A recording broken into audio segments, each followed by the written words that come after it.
Good morning. I'm Alice Finnamore. I'm the Minister of Prince William Pastoral Charge in New Brunswick, in Canada. Thank you for joining us. Gather us in, ground us in you. Gather us in, ground us in you. Gather us in, gather us in, ground us in you. Today, I am going to read to you from the little wee book of Joel in the Old Testament, chapter 2, starting at verse 21, reading through to verse 32 from the Contemporary English Version. The Lord works wonders and does great things. So tell the soil to celebrate and the wild animals to stop being afraid. Grasslands are green again, fruit trees and fig trees are loaded with fruit, grapevines are covered with grapes. People of Zion, celebrate in honor of the Lord your God. He is generous and has sent the autumn and spring rains in the proper seasons. Grain will cover your threshing places, jars will overflow with wine and olive oil. I, the Lord your God, will make up for the losses brought by those swarms and swarms of locusts I sent to attack you. My people you will eat until you're satisfied. Then you will praise me for the wonderful things I have done. Never again will you be put to shame. Israel, you will know that I stand at your side. I am the Lord your God. There are no other gods. Never again will you be put to shame.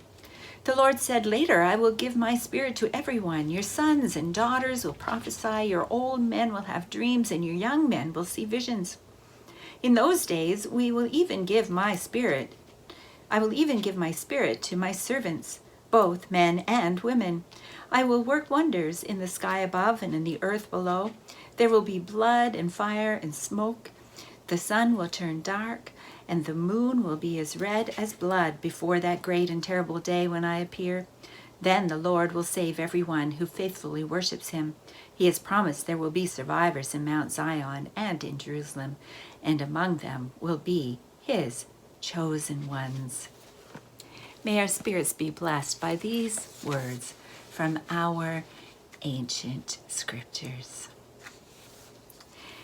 Today's passage in Joel is one of my all-time favorites because it talks about dreams. Some of you may not know how much I enjoy talking about dreams, helping people with nightmares and using dreams in creative activities, even theater. The book of Joel is a very short book, just 3 chapters. If you're reading it starting with chapter 1 instead of halfway through chapter 2 like we did just now, you might wonder if this is a book about nightmares. Joel wrote about insects attacking the crops, eating everything in sight. All the fruit trees had dried up, the wine was gone, the armies had been attacked, the country was invaded, the women were crying. All happiness had faded away. No one knows for sure when the prophet Joel may have lived. The book gives no clues, no names of kings, for example, and so on. He may have lived at the same time as Elisha in the mid-800s BC. If so, this may be the first written book of Jewish prophecy. Or it might have been written following the exile. We don't know. After the nightmarish beginning, full of disaster, locusts, plagues, famine, fires, and armies, in chapter 2, Joel called the people to return to God, to make deep spiritual change, to fast, to weep, and to pray. And then the tone of the little book changes. God has pity on the people. Instead of war and famine, the rains come as they should. The threshing floors are full of grain. The wine vats are overflowing. The people ate and were satisfied. We are fortunate. Food prices are high, but here we are not facing famine, and wars are far away. But the United Church and churches in general are facing difficulty.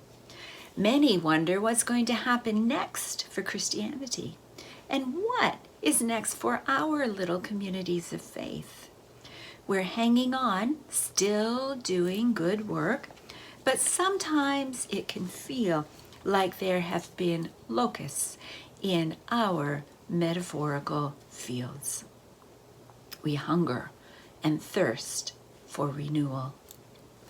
Some of you may be familiar with Diana Butler Bass's work, a book called Christianity After Religion. The subtitle of the book is The End of Church and the Birth of a New Spiritual Awakening. If we think about there being an end to church, many of us feel sad and scared. Church means so much to us. But the idea of a new spiritual awakening? Well, that's something quite different, a much more joyful thought. Unless, of course, we have to do different things differently to get there. That is, we church people can get pretty set in our ways. If it worked before, shouldn't it still work now? So many of us have deep roots in our churches, and we worry about the future. It's hard to see where God might be taking us.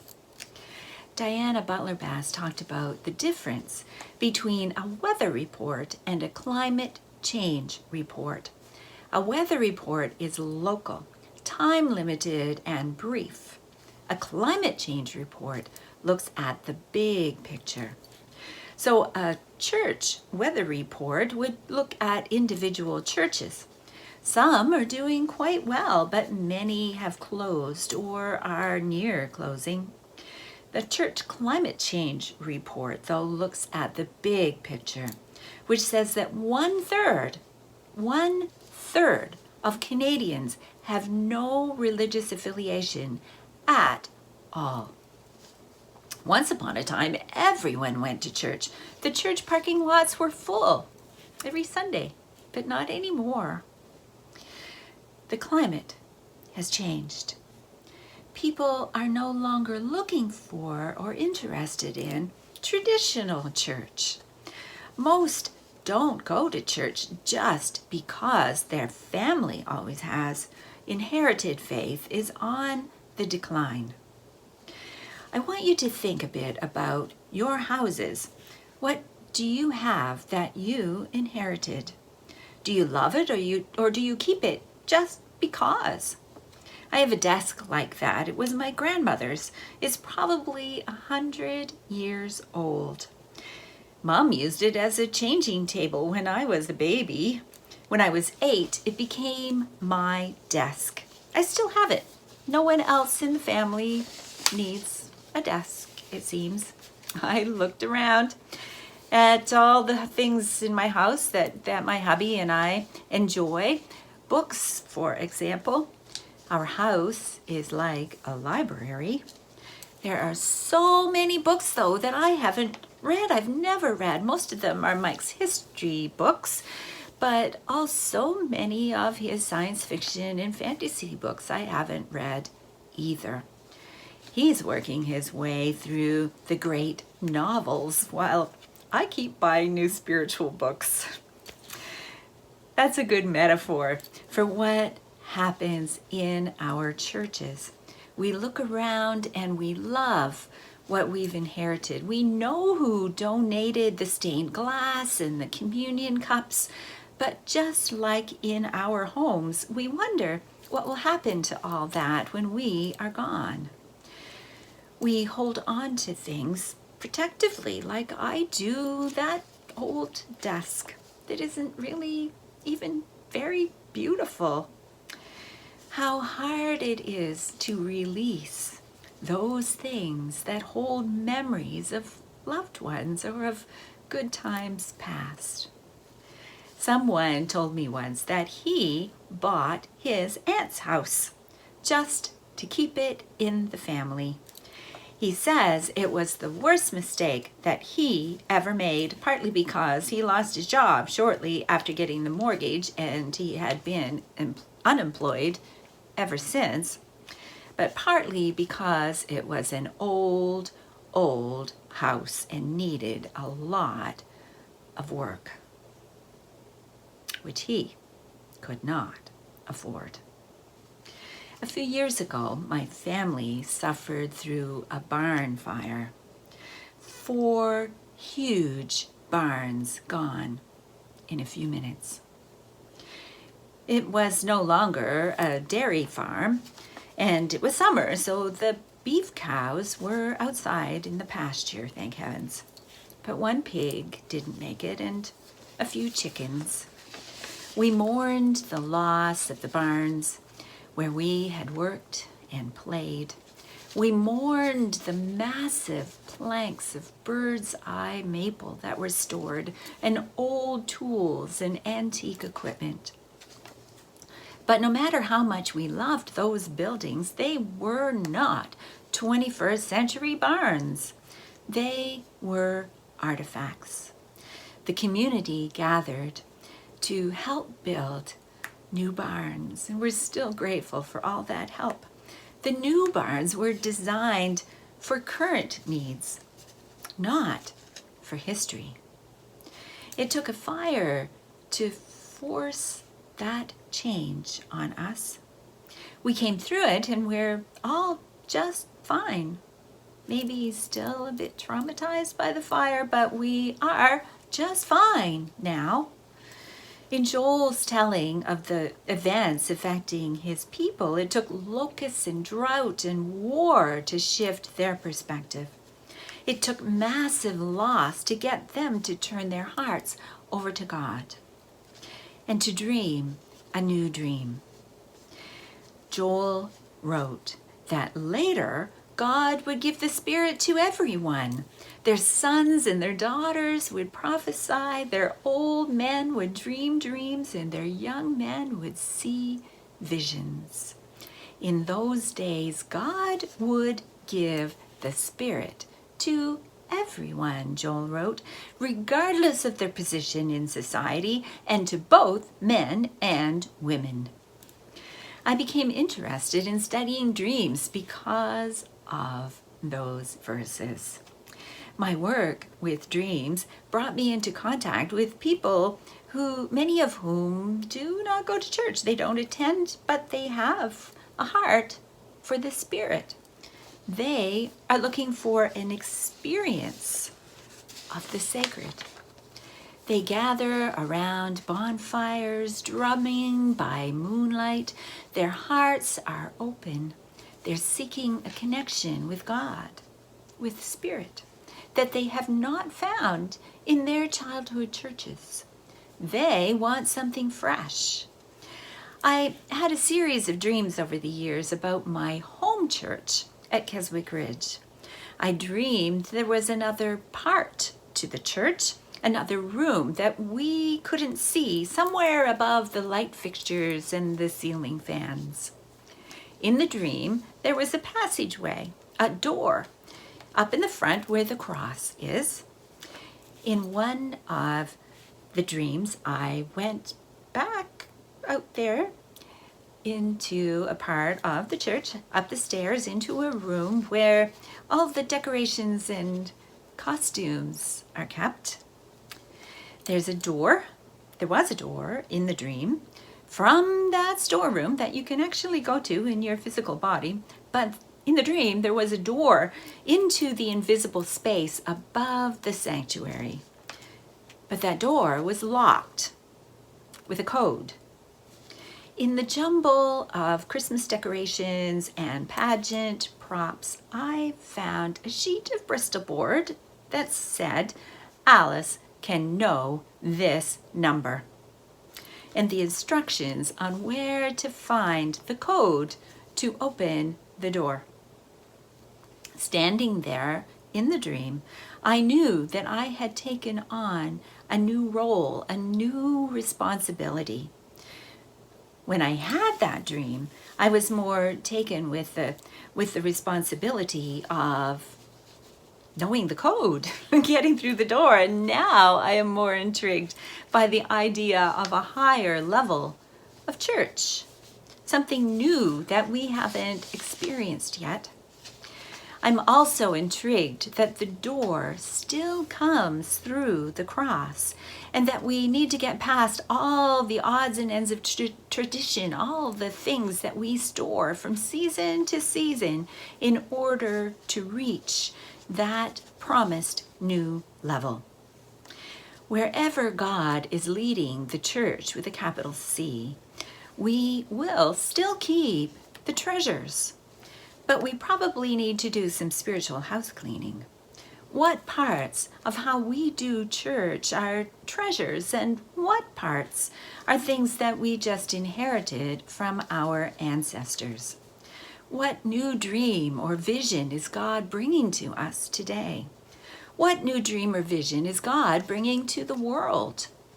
In getting there, we may feel the refiner's fire like the Israelites did in the first part of Joel's book.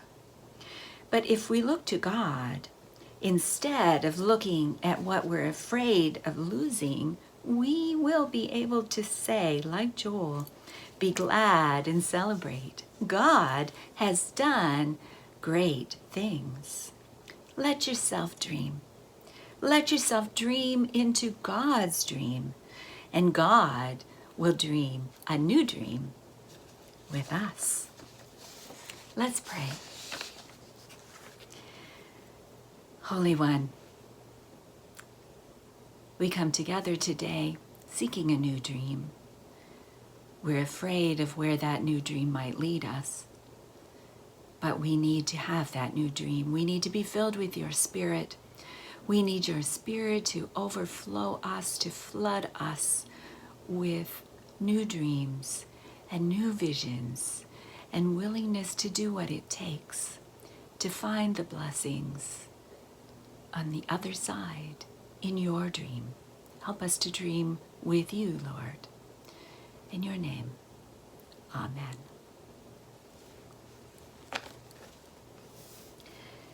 Let my spirit always sing, though my heart be wintering, though the season of despair give no sign that you are there.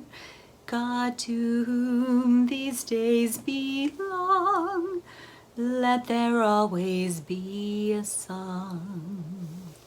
Though my body be confined, let your word engage my mind. Let the inner eye discern how much more there is to learn. See the world becoming whole through the windows of the soul. Let your wisdom grace my ears. Choose my words and chase my fears. Give me wit to welcome change, to accept and not estrange. Let my joy be full and deep in the knowledge that I keep. Let my spirit always sing, to your Spirit answering, through the silence, through the pain. No, my hope is not in vain. Like a feather on your breath, trust your love through life and death. Thank you for being here with us today. Please join us in person in Prince William at 9:15 on Sunday mornings and at 11 at the Kirk in Nakoik. Otherwise, have a wonderful week.